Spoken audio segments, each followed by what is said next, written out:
Monsieur le Président, Madame la Ministre, après 2 semaines de grève, de manifestations, notamment celle d'hier, à l'appel de toutes les organisations syndicales, après les scandales qui ont éclaboussé votre ancien et éphémère secrétaire d'État, vous continuez à défendre l'indéfendable en répétant que tout le monde sera gagnant avec votre projet de réforme des retraites.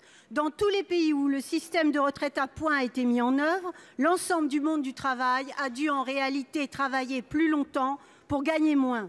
Vous essayez de monter les Françaises et les Français les uns contre les autres, régimes spéciaux contre régime général, jeunes contre vieux, mais tout le monde a bien compris que votre pseudo-régime universel était une machine à fabriquer précarité et misère sociale.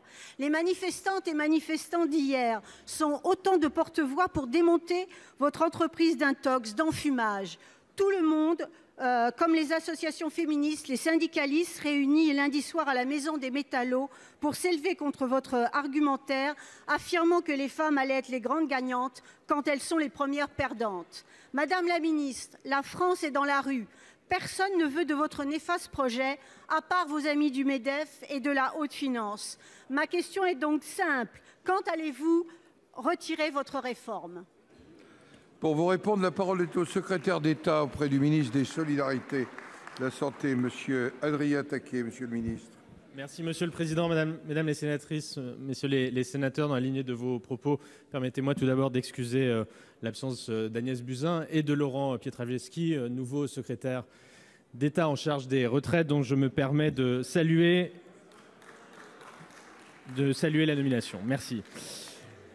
Permettez-moi, Madame la sénatrice, tout d'abord de commencer en disant que le gouvernement a bien conscience des conséquences pénibles que la grève peut avoir sur le territoire. Nous savons que beaucoup de nos compatriotes se lèvent tôt le matin pour aller travailler, doivent faire face en Île-de-France, mais aussi comme ailleurs sur notre territoire, à des transports saturés. Soyez convaincus que le gouvernement s'attelle à ce que dans le quotidien des Français, mais plus largement alors que s'approchent les fêtes de fin d'année, chacun puisse aller retrouver ses proches. Le Premier ministre, la ministre des Solidarités et de la Santé et le secrétaire d'État en charge des retraites rencontrent en ce moment même les partenaires sociaux et demain, une multilatérale avec l'ensemble des syndicats, des organisations syndicales se tiendra à Matignon. Nous avons engagé, Madame la sénatrice, une réforme du système français de retraite pour le rendre universel et cela implique, sans dresser aucun Français contre aucun Français, effectivement la disparition des régimes spéciaux. Nous réformons, Madame la sénatrice, parce que chaque régime a ses propres règles et que les Français n'ont pas tous les mêmes droits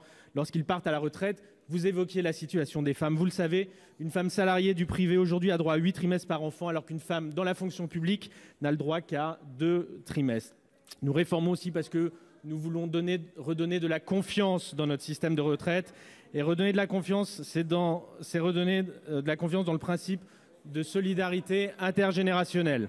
Le système n'est plus adapté au changement de métier, pénalise les personnes qui passent d'un statut à un autre. C'est un système fondé sur les statuts et non pas sur les trajectoires individuelles de chacun de nos compatriotes.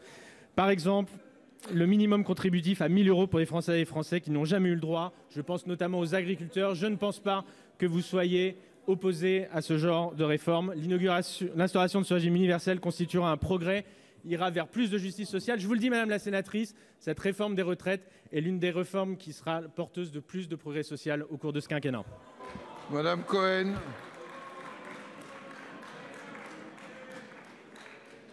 La nomination du nouveau monsieur Retraite qui a à son actif le licenciement d'une caissière d'Auchan pour quelques centimes d'euros est loin d'apaiser l'inquiétude et la colère dans le pays. Contrairement à ce que vous dites, les mobilisations sont largement soutenues par les Françaises et les Français qui ne veulent ni sacrifier leurs vieux jours, ni ceux de leurs enfants.